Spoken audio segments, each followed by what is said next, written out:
que veio nos presentear, né, com a palestra sobre, ele vai falar sobre o tema Moisés, Jesus e Espiritismo.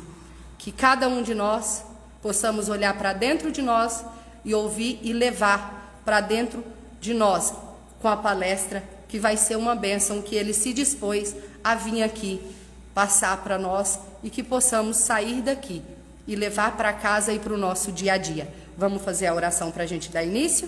Então vamos elevar nosso pensamento a Deus, a Jesus, a espiritualidade amiga aqui presente, agradecendo por essa oportunidade bendita de estarmos aqui mais uma terça-feira reunidos, que possamos sair daqui melhor do que aqui chegamos e que possamos agradecer e ser gratos a Deus por tudo que Ele nos proporciona diariamente. Que assim seja. Boa palestra.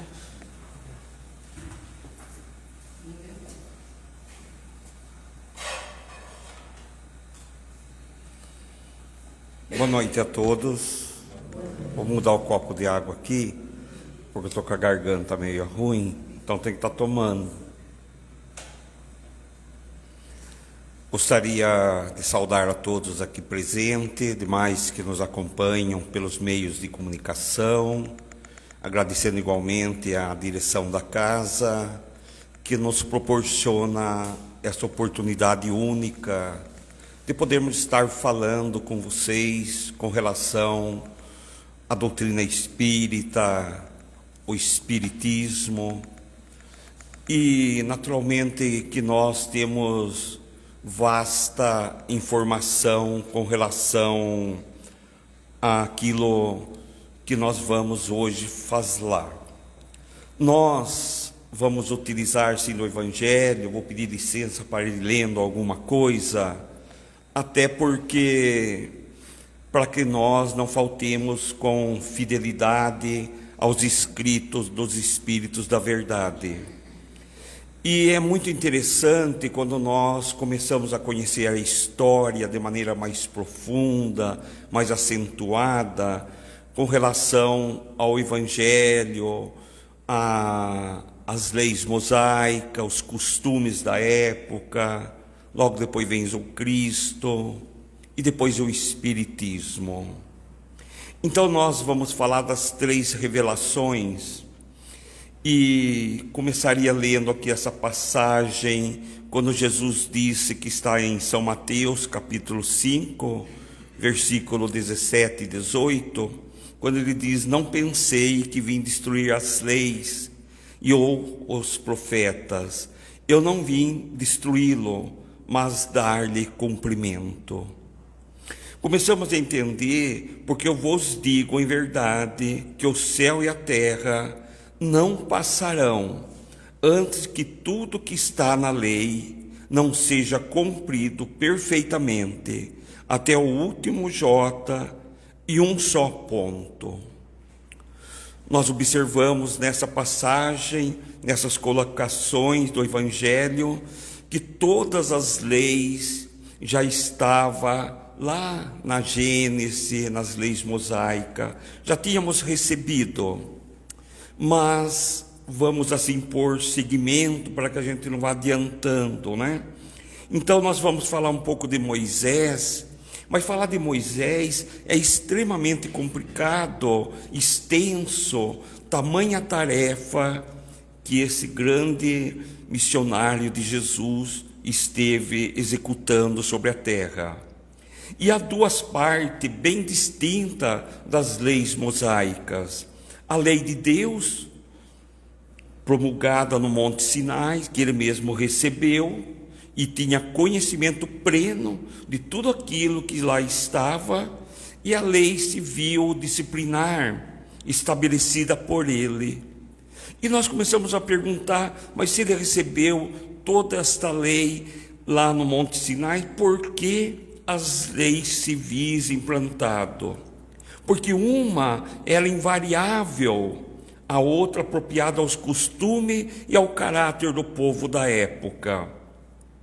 Então, para a gente falando alguma curiosidade, para que nós não fique tão cansativo, perguntaram uma vez conversando com um amigo, um estudioso, que Moisés, na época, muito criticado por alguns hoje, algumas crenças, algumas doutrinas, que Moisés impõe uma lei do olho por olho, dente por dente. É assim que nós conhecemos, grande parte.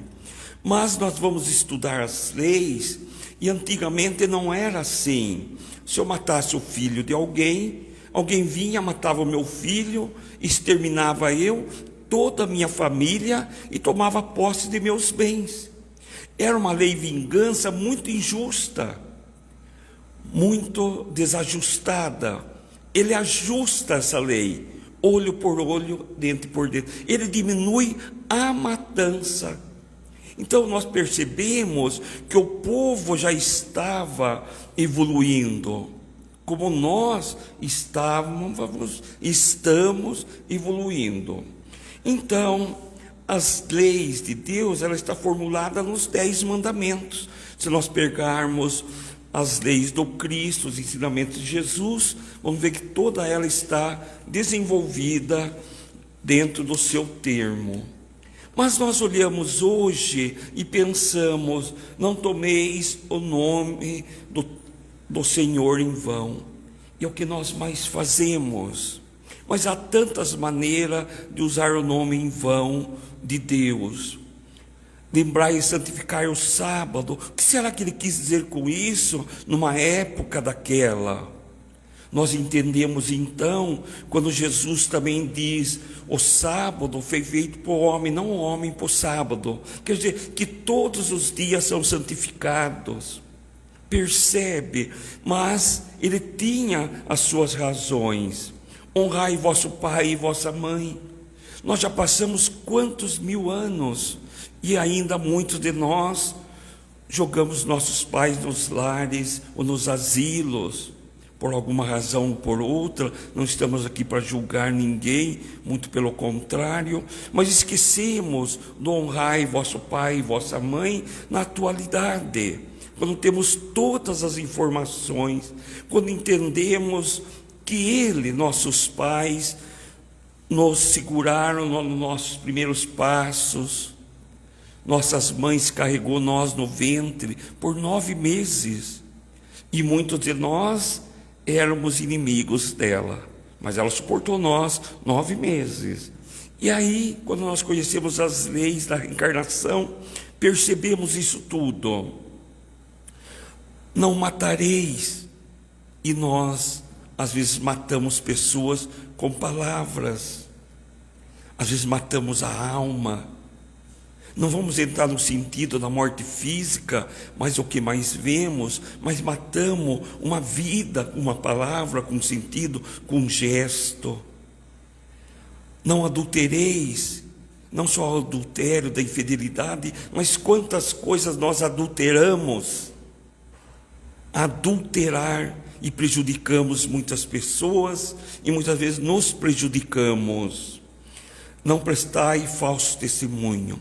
É o que nós mais fazemos quando agrupamos um grupo onde nós estamos muitas vezes numa confraternização, e não vai muito tempo, estamos falando de alguém, ou alguém falando da gente. Parece um negócio vicioso, parece até meio gostoso, mas a gente fala. Então a gente precisa começar a modificar isto. Não desejeis a mulher do próximo, o homem do próximo. Quer dizer, por que isso? Porque nós precisamos recuperar o sentido de fidelidade. Nós extraviamos há milênios e milênios todo o sentido da parte da procriação. Aquilo que a mulher tem dentro da barriga é um templo divino, que consolidado e ligado com o homem, quando ele oferece os espermatozoides, se forma um ser. E nós, com o passar dos anos, erotizamos tudo. Estamos pagando um alto preço hoje para resgatar os valores que nós perdemos. E aí não desejeis nada que seja do outro, por nada nos pertence. Mas precisamos saber que temos força, determinação, coragem para alcançar o que precisamos.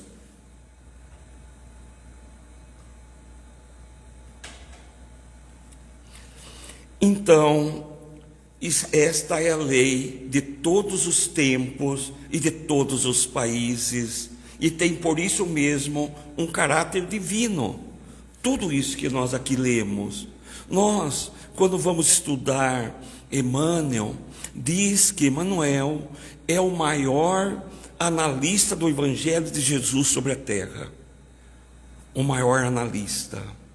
E é interessante que nós fomos pesquisar quem é, porque todos nós temos um anjo de guarda, não temos?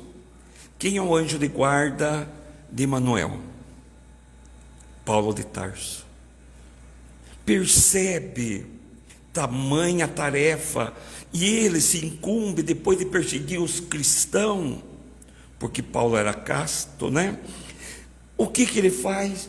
Ele se incumbe de resgatar todas as mentes inteligentes que tinham se perdido no transcorrer da história, e Emmanuel foi um dos que grande dívida tinha com o Cristo na época.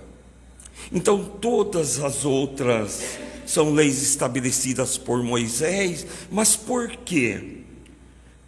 Porque um povo, ele era um povo semi-selvagem, um povo que precisava mantê-lo através do temor, como está dizendo aqui, um povo naturalmente turbulento, semi-selvagem, mantido há 400 anos na servidão, na escravidão.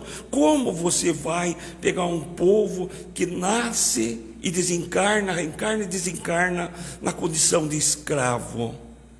Um povo sem noção, sem moral, sem nenhuma informação, sem nenhuma cultura, semi-selvagem, vamos dizer assim, no sentido da palavra. Então, no qual tinha que se combater aqueles abusos enraizados que estavam nesse povo. E eles precisavam conhecer um Deus, mas não seria um Deus pacífico, mas precisava conhecer um Deus que aterrorizasse, um Deus que impusesse temor. E foi isso que Moisés o fez, para que pudesse manter aquele povo que estava saindo da servidão, dos abusos que eles cometiam. Para dar autoridade às suas leis, ele também deveu atribuir a origem, assim como nas leis. Nós sabemos que só Moisés, as leis civis impostas por Moisés, eram mais de 600 leis. Eram muitas leis para conter um povo semi-selvagem, né? No sentido da palavra. Porque muitos de nós ainda agimos com selvageria. Infelizmente, uma palavra muito agressiva, mas é mais ou menos isso que nós vemos ainda hoje. E não precisa de armas de fogo, nem uma lâmina cortante para agirmos com selvageria. Nós sabemos também na história que Moisés ficou andando 40 anos no deserto. Quando nós pegamos o carro, ou uma moto, um rally, em 3 horas nós atravessamos o deserto. Como ele fica 40 andando, por quê?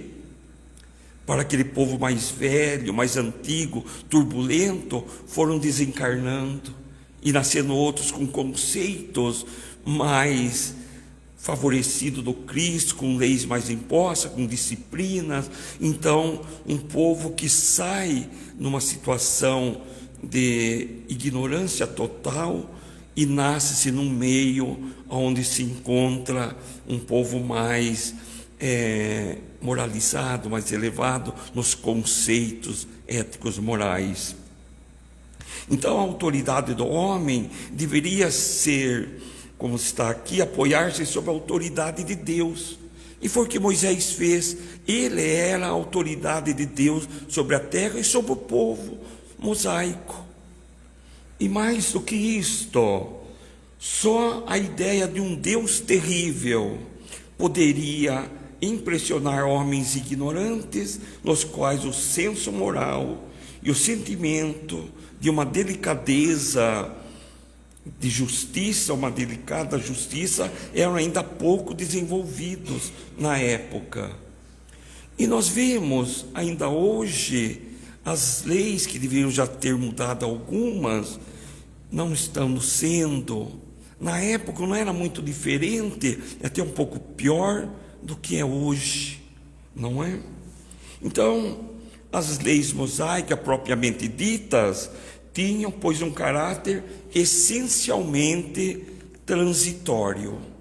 Mas nós temos observado no transcorrer dos anos, aí de 1700, 1800 para cá, ou 1500 que seja, não só no Brasil, o Brasil foi ser em 1500 que houve a descoberta do Brasil, e um dia eu estava fazendo uma explanação, e eu falei, o Brasil só tem 500 e poucos anos. Ele falou, não, 200 anos. Eu falei, como assim?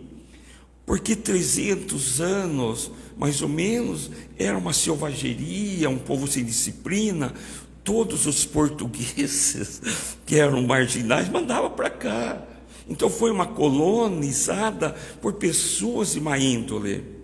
Mas aí nós vamos poupar os portugueses e vamos dizer que 80% da população brasileira é europeia.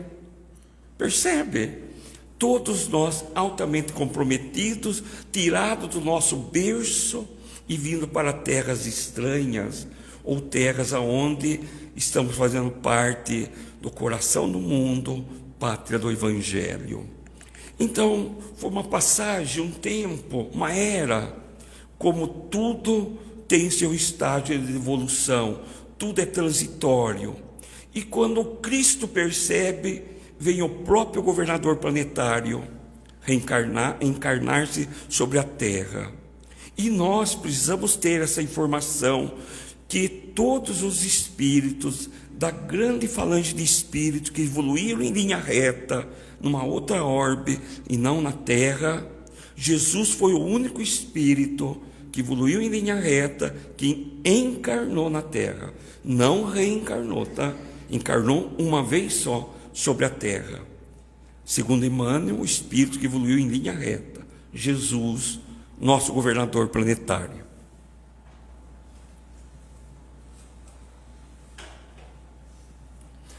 Dói um pouco quando vi assim, tomei uma bezetacil, então, tirar o que dá. Então, na verdade, ele veio cumprir, Jesus, as leis.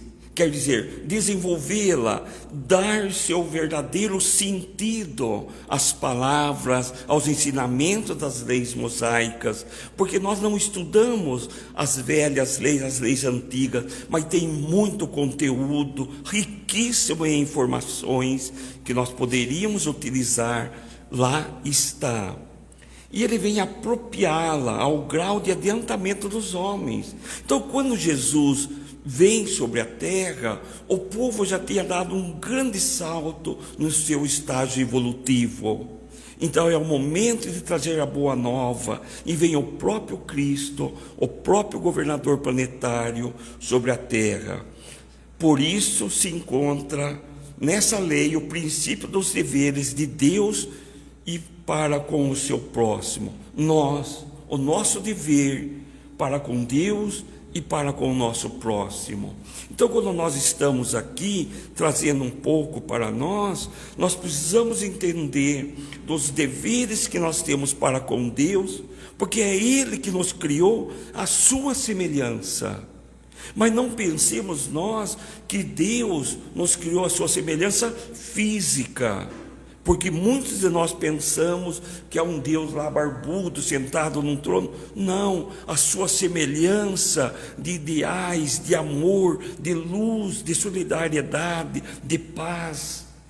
E é isso que nós seremos um dia, a semelhança de Deus, embora a nossa distância será sempre muito grande, mas atingiremos estágios cristãos um dia, depois de milênios e milênios. Mas nós estamos indo bem, porque já começamos, já pensamos em alguém, já pensamos no próximo, já pensamos em ajudar.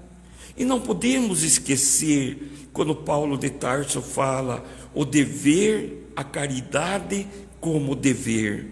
Então é dever de nossa parte trazer Deus para nosso coração, Deus acima de todas as coisas, e tudo mais nos será acrescentado.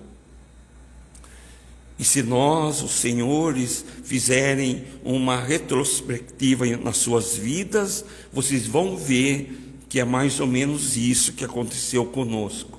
O mais jovem não tem uma história, mas os mais antigos um pouco, vamos ver quantas dificuldades nós passamos para estarmos aqui hoje. Então, quanto às leis de Moisés, propriamente dita, ao contrário, Jesus modificou profundamente, seja no fundo, seja na forma, e ele combateu constantemente os abusos e as práticas exteriores. E o que nós temos visto hoje? Os abusos e as práticas exteriores em nome de Jesus. Nos meios evangélicos, infelizmente, no meio espírita, infelizmente, está ocorrendo. Nós esquecemos que a obra kardeciana é os espíritos falando conosco. Esta casa é o templo dos espíritos, segundo Emmanuel. E nós somos espíritas que estamos compartilhando a companhia deles. Se nós mudarmos uma única letra aqui, estamos mudando as vozes dos espíritos da verdade. E há quem diga que ela está ultrapassada. Uma única obra de André Luiz, Evolução em Dois Mundos, 50 anos para desdobrar. Quanto mais Jesus, suas obras. Então, amar a Deus acima de todas as coisas e ao próximo como a si mesmo, e dizendo, está aí todas as leis e o profeta. Se nós perdêssemos todo o Evangelho e não tivéssemos mais as Escrituras, e nós entendêssemos que todo bem que nós desejamos para nós é só fazer para o outro, não precisaríamos de mais nenhuma informação. Mas nós temos turrados, nós temos sido inflexíveis, nós sabemos e fazemos de conta que não sabemos. O Evangelho fala conosco e nós fazemos de conta que não é conosco. E os dias vão passando, a fila vai andando e o nosso dia vai chegando. E aí, quando tivermos que dar conta, nós esquecemos que não dá para pensar numa lei justa, num Deus imparcial, se não houvesse as leis reencarnatórias. Então, por essas palavras, o céu e a terra passarão, antes que tudo seja cumprido, até um único J, ou melhor, não passarão. Jesus quis dizer que seria preciso que a lei de Deus recebesse seu cumprimento. Essa lei, o cumprimento das leis de Deus é em nós, não é em lugar algum. É na nossa família, no nosso convívio, na sociedade. Você como empreendedor, você como colaborador, como espírita, como cristão, de qualquer denominação religiosa. Porque onde você estiver, é aonde você consegue entender o Cristo. E se nós estamos aqui hoje, na doutrina espírita, porque nós temos um avanço um pouquinho maior. Mas esse avanço não é pela sabedoria, ou pelo conhecimento, e até pode ser, mas talvez pelas dívidas contraídas. Somos os trabalhadores da última hora, aqueles espíritos extremamente falidos, que muitas vezes se envaidece, porque sua faculdade se aponta, ou porque ele tem um pouquinho de facilidade melhor que o outro. Cadê a humildade? Porque quanto mais você souber, mais humildade você tem que ter. Quando nós vamos subir uma montanha e nós levamos uma mochila para esse trajeto, vai chegar num trecho dessa montanha e nós vamos ter que começar a desfazer de alguns material que nós levamos, que vamos utilizar nessa viagem, porque ela começa a se tornar pesada e não há mais necessidade. E o que é isso? Quando nós começamos a buscar o campo, a montanha da elevação espiritual, são os valores morais. Quando vamos eliminando o orgulho, o egoísmo, a ingratidão, o ciúme, a inveja. Mas quando estamos lá, muitos de nós olhamos para baixo e criticamos aquele irmão que está com mais dificuldade do que nós, esquecendo que nós também percorremos aquele caminho com um pouco mais de facilidade ou menos. Mas por que então não sermos tão solidários com aquele que está percorrendo o caminho que nós começamos ou que já alcançamos?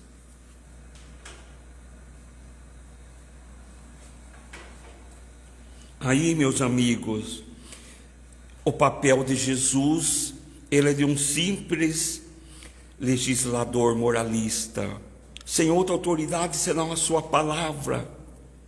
Nós imaginamos a dificuldade que deve ter tido Jesus para reencarnar entre nós.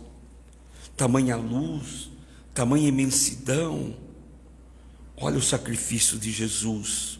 E muitas vezes nós estamos crucificando Jesus todos os dias com nossos atos. Então Jesus quis dizer que seria preciso que a lei de Deus recebesse todo o seu cumprimento, que fosse praticada em toda a terra. E as leis virão e elas serão modificadas e adaptadas de acordo com a época do adiantamento. Mas aquele que não caber mais nesta sala de aula irá para as salas onde ele começar tudo de novo, para outros mundos, de acordo com sua necessidade de aprendizado. E isso não é maldade. Quando o aluno não consegue acompanhar a classe, o que ele deveria fazer no seu senso? Voltar à classe anterior para que ele retome as lições que ele não aprendeu.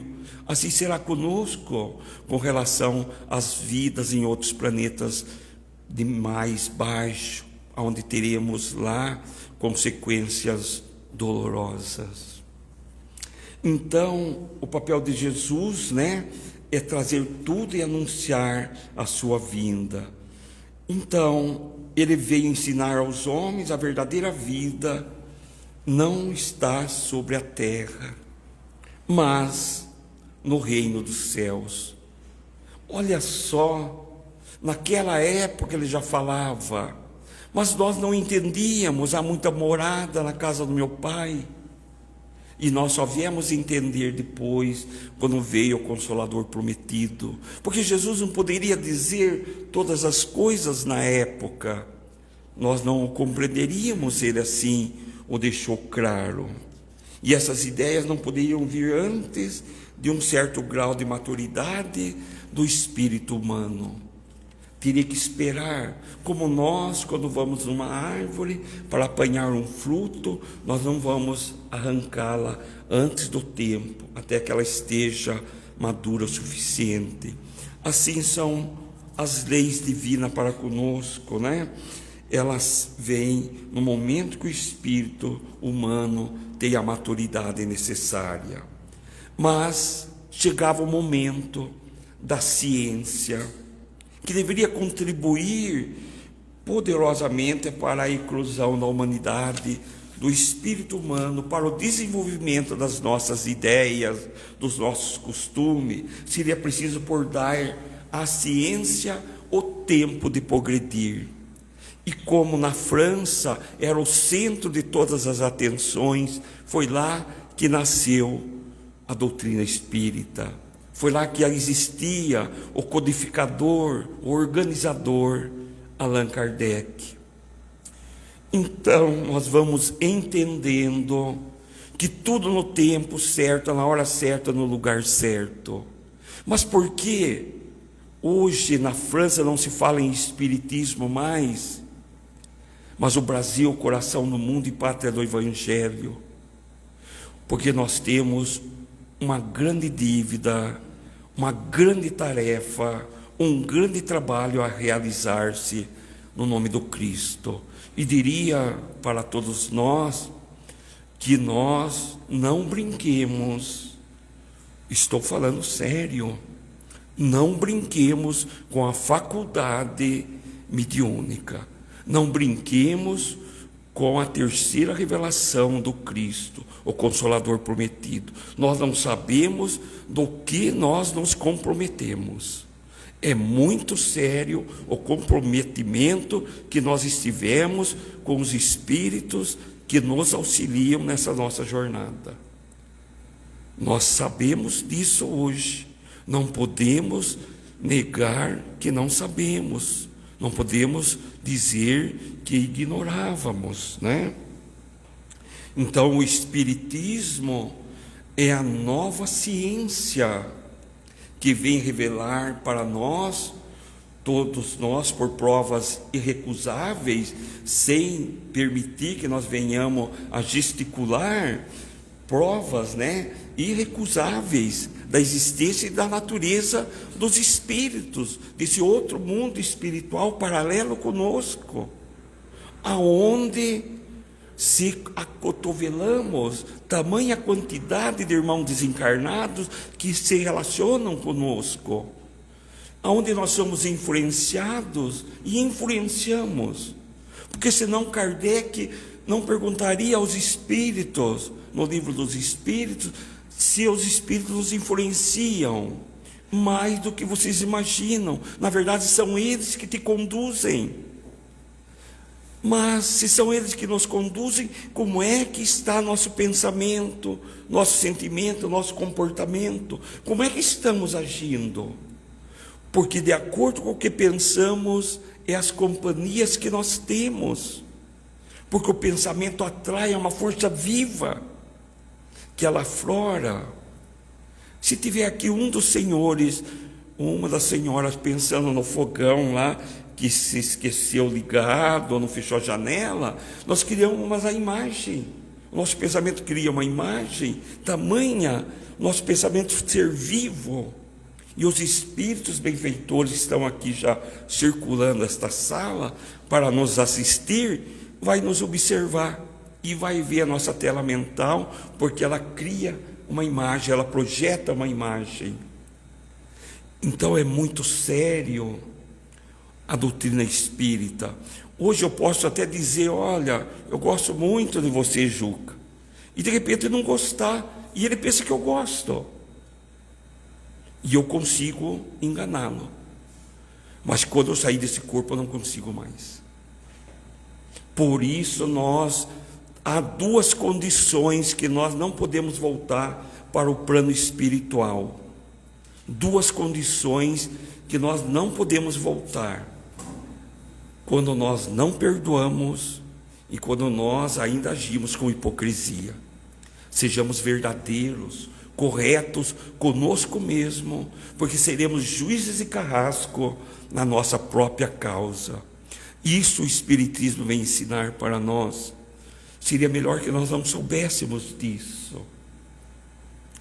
Então, as suas relações que o Espiritismo vem mostrar com o mundo corporal, e ele nos mostra não mais uma coisa sobrenatural, né? Mas uma coisa simples, corriqueira.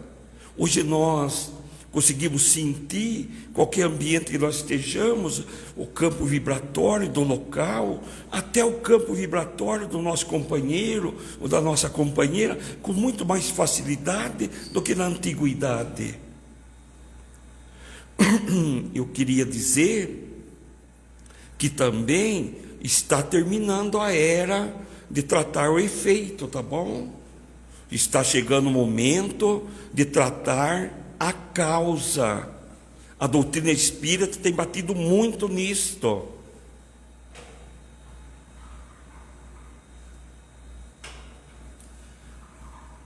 Eu estou com 63 anos, tinha 8 anos, eu tinha muita dor de cabeça na época, minha mãe mandava numa cidade de 7.000 pessoas, né, habitantes, uma cidade cerca muito pequena, na época, hoje tem 50, eu acho.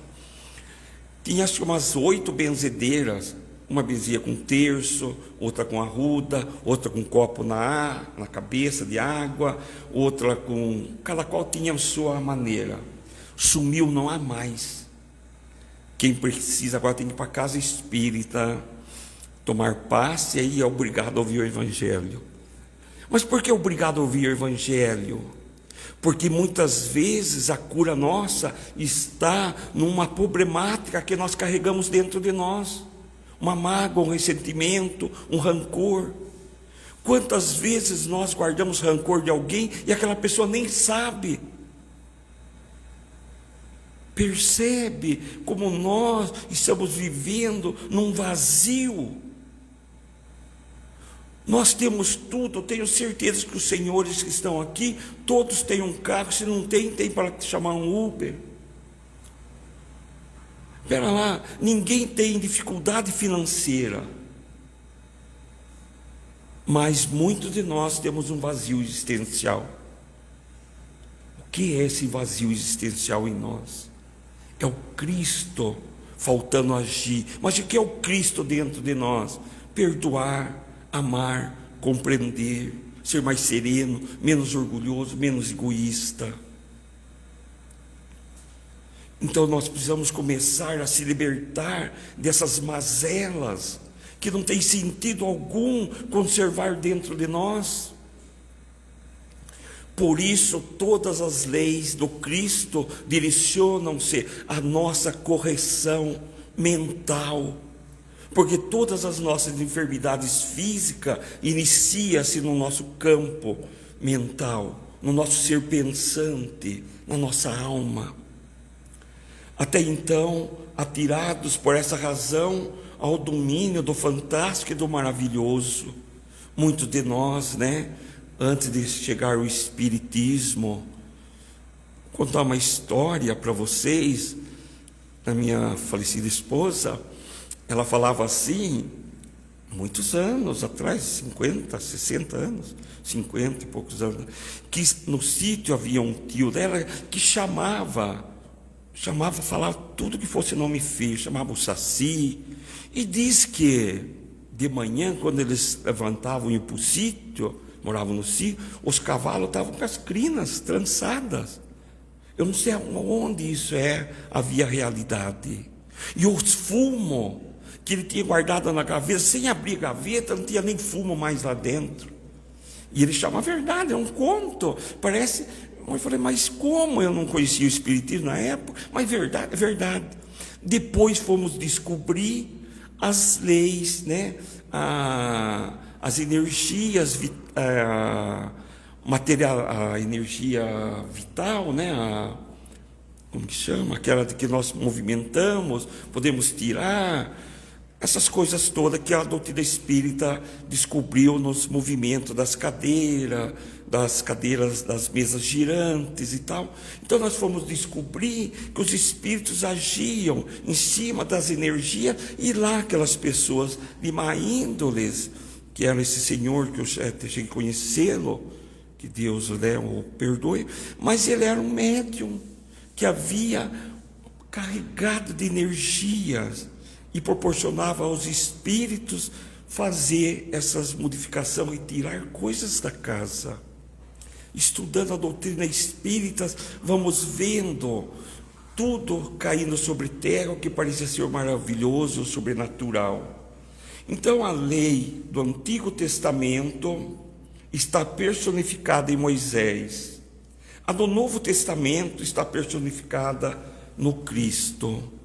Mas o Espiritismo, a terceira revelação de Deus, não está personificada em nenhum homem, porque ele é do produto dos Espíritos, do ensinamento dado a nós, não por um homem, mas pelos Espíritos da verdade, que são as vozes dos céus. Então, se isso são as vozes do céu, se as obras kardecianas, aonde está fundamentada a doutrina espírita, são os Espíritos falando conosco, que ordem temos nós de alterar ou humanizar? Nós precisamos começar a ver a doutrina espírita de lá para cá, não daqui para lá. Porque se nós formos olhar daqui para lá, nós vamos humanizar a doutrina espírita, nós vamos modificá-la. Nós temos por dia aproximadamente, eu não sei quem contou isso, mas se estiver mentindo, Edivaldo Pereira Franco está mentindo, que nós temos mais ou menos 96 mil pensamentos por dia. 6 mil, um pouco menos, é nosso, o resto é sugerido. Por meio local, você vê, ouve, escuta, sugerido. Nós precisamos aprender então, agora que nós temos essa sensibilidade, conhecemos um mundo espiritual paralelo conosco, nessa outra dimensão, a diferenciar qual pensamento é meu e qual não é. Eu odeio fumar, mas vem uma ideia de fumar. Para lá, isso não é meu. Como? Eu não tenho esse hábito. Eu tenho o hábito de tomar uma cervejinha. Eu não tenho. Como que está vindo esse hábito de tomar cerveja? Eu não tenho esse hábito. Por que está vindo?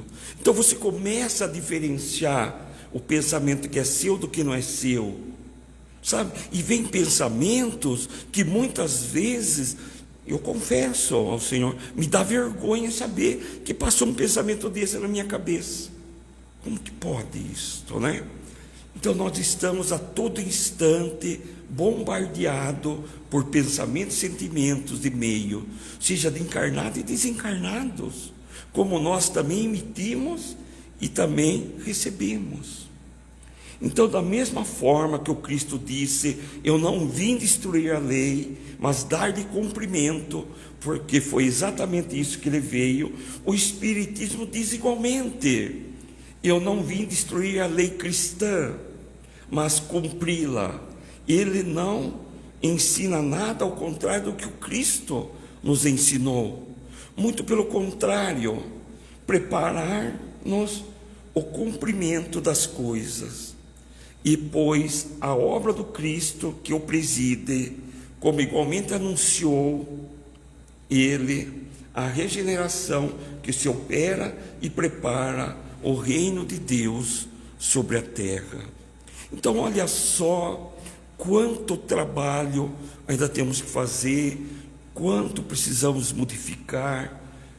O que a nossa irmã aqui convidou para a escola do Livro dos Espíritos, do Livro dos Médiuns, é fantástico. Eu fiz um curso esses dias de 140 horas do Livro dos Médiuns. 140 horas. Não é brincadeira. E você começa a ver que todas as informações de Kardec, todos os pilares que está nessa base que chama Kardec, são Ivone Pereira, André Luiz, Emmanuel, Divaldo, Joana de Ângeli, Ernesto Bozano e demais expositores que merecem nosso respeito, que não daria para citar todos aqui.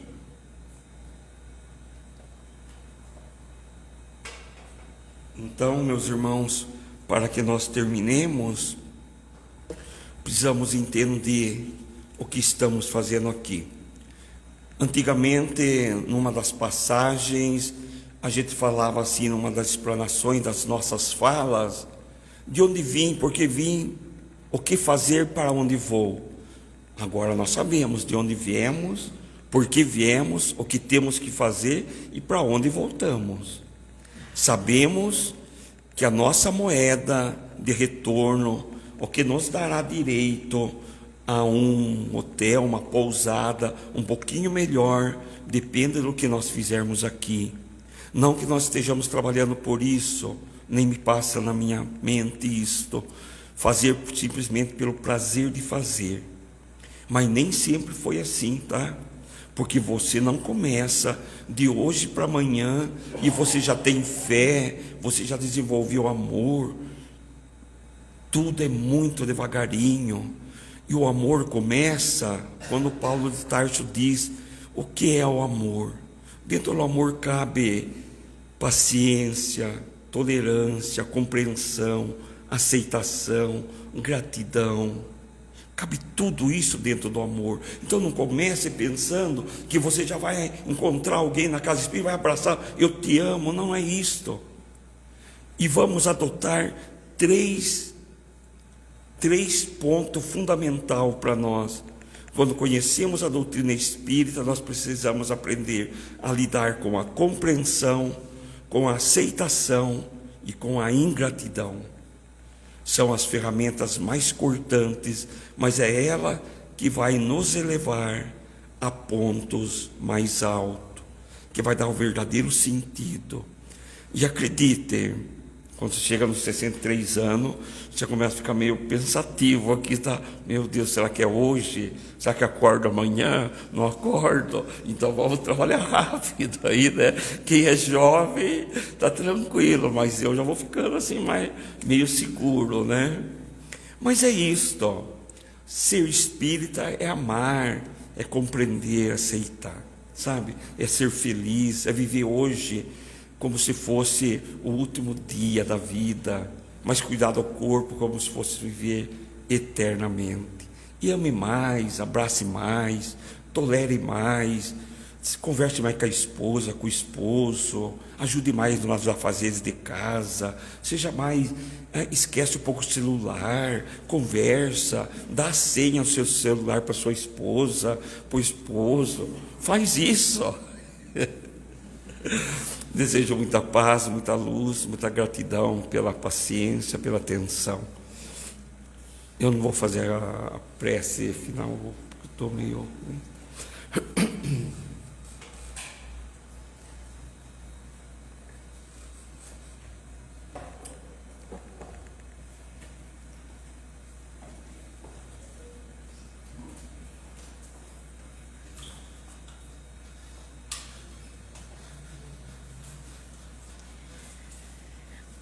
Pedro, muito obrigada. Gratidão a você de novo por se deslocar aqui, de Serquilho para cá, para nos brindar com uma palestra tão elucidativa e tão explicativa. Nossa gratidão de sempre, viu, Pedro?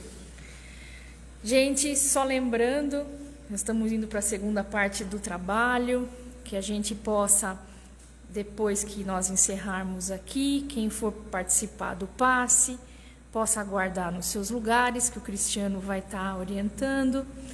E também agradecê-los pela presença de mais uma visita à nossa casa. Nós ficamos muito, muito gratos pela presença de todos. E pedimos o silêncio aqui também, como a gente sempre fala, enquanto a gente estiver no passe, a gente pede que as pessoas que não forem participar possam se deslocar aqui pela saída, para a gente manter essa energia e esse trabalho para o nosso trabalho de passe lá dentro, que a gente só encerra mesmo o trabalho quando todos os nossos irmãos aqui são atendidos. E esse silêncio para nós, essas preces que vocês às vezes fazem daqui, nos ajudam e nos auxiliam muito a espiritualidade. Então, mais uma vez, continuamos com os nossos pensamentos elevados. Quem se sentir à vontade em fechar os olhos, agradecemos por essa noite, agradecemos pela nossa vida, agradecemos pelo nosso trabalho, agradecemos por estarmos juntos aqui nesse momento, trabalhando e tentando melhorar a cada dia. Agradecemos mais uma vez a essa espiritualidade maravilhosa que trabalha aqui nessa casa, que nos faz amigos, que nos faz cada dia mais unidos, cada dia mais trabalhando em favor do nosso próximo. E que cada um, encarnado ou desencarnado, que aqui estiveram nessa noite, possam ser auxiliados e que essas energias nossas dessa noite possam ser espalhadas para os locais que mais necessitam, como os hospitais, os presídios, os asilos, os orfanatos. Que possamos, nesse momento, direcionar essas nossas energias para os nossos irmãos que mais precisam. Mais uma vez, Senhor e espiritualidade, nossa gratidão. Que assim seja.